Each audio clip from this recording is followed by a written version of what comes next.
Et en tant que chrétien, vous savez, parce que quelqu'un vous a fait du mal, vous ne voulez pas pardonner. Et vous savez que la cause est là.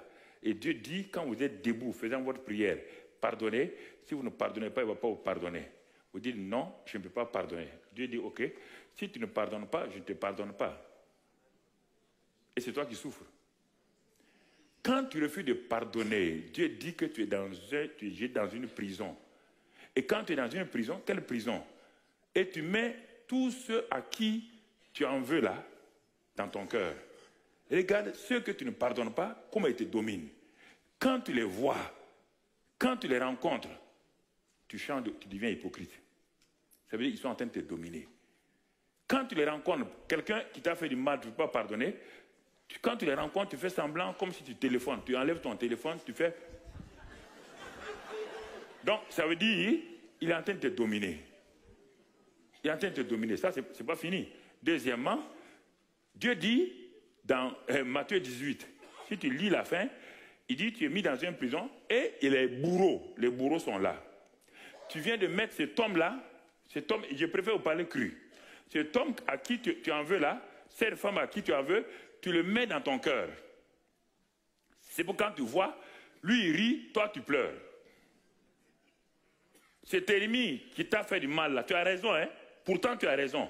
Mais quand tu le vois, c'est lui qui souffre, ce n'est pas lui, c'est toi qui souffres. Pourquoi tu souffres? Parce que tu l'as enfermé dans ton cœur et ton cœur est devenu une prison. Mais quand tu mets quelqu'un dans une cellule de prison, il fait ses besoins où? Quand il vomit où? Non, je vous parle. C'est pourquoi vous êtes malade.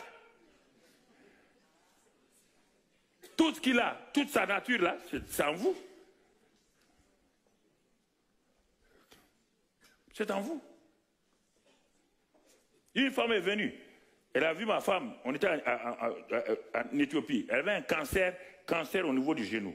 Normalement, il y a rare de cancer au niveau du genou. Il y a des arthroses et tout, mais pas cancer. On priait. Ma femme a eu la révélation. Elle dit, ah, madame, vous avez une mauvaise relation. Dieu me montre que comme c'est le genou là, vous avez une mauvaise relation avec quelqu'un. Elle dit, non, dans ma vie, ça va bien.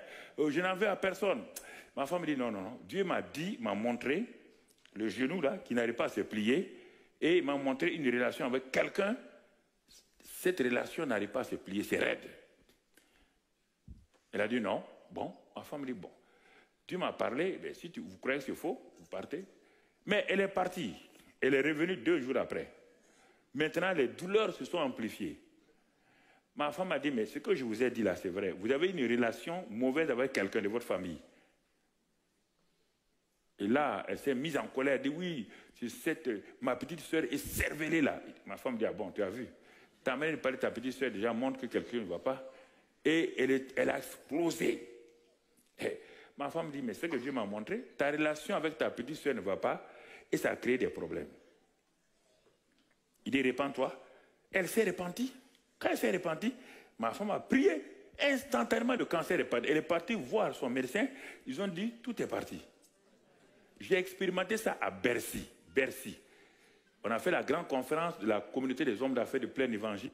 En 1982, toute Bercy était remplie.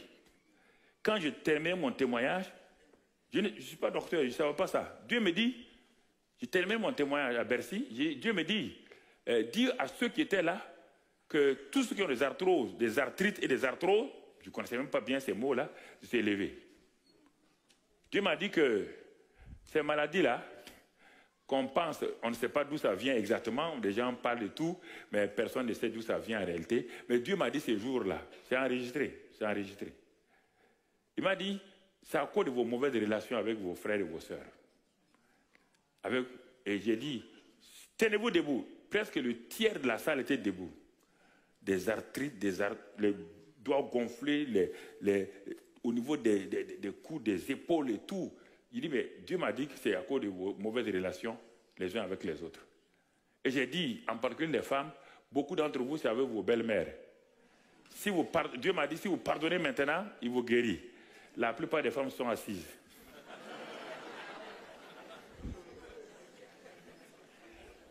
Elles se sont assises. Mais quand j'ai fini de prier, nous sommes sortis de la réunion, de la grande salle, la plénière, pour aller à la réunion des hommes. Des médecins, des professeurs, des médecins, des ingénieurs m'ont suivi. Ils ont dit, Mamadou, mais ce n'est pas possible. Je suis rentré dans cette salle-là. Regardez, tout était gonflé. Tout. Quand tu as dit la chose et que tu as parlé, j'avais des problèmes avec mon patron, mon collègue de service. Je ne voulais plus pardonner. Mais quand tu as insisté que c'est Dieu qui a dit, j'ai dit, je vais obéir. Des médecins sont venus me montrer, tout est parti. Tout est parti. Il y a une dame que je vais rencontrer plus tard à Nantes, quelques mois plus tard. Elle était parmi celles qui sont assises. Elle dit non, je ne pardonne pas à cette sorcière. Il appelle sa belle-mère sorcière. Il dit, il faut pardonner à cette sorcière-là qui m'a fait trop souffrir. Quand elle s'est assise, les douleurs ont augmenté. Elle s'est levée encore, elle a été guérie. Quand je suis allé là-bas, elle m'a dit, mais quand tu as parlé, j'ai dit non, Mamadou s'est trompé, c'est pas comme ça. Mais quand j'ai obéi, tout est parti. Son mari dit oui, comme j'étais assis, ça me concerne. C'est ma mère, je ne peux rien lui dire. Et elle s'est levée, elle s'est assise. Donc j'ai dit, oui, dans mon cœur, tu n'as pas envie de pardonner à ma mère alors. Donc, mais je ne peux rien dire. Bouche cousue. Mais après, je l'ai vue, elle s'est levée. J'ai dit, mais qu'est-ce qui s'est passé? C'est là qu'elle m'a raconté que Dieu l'a guérie parce qu'elle a décidé de pardonner.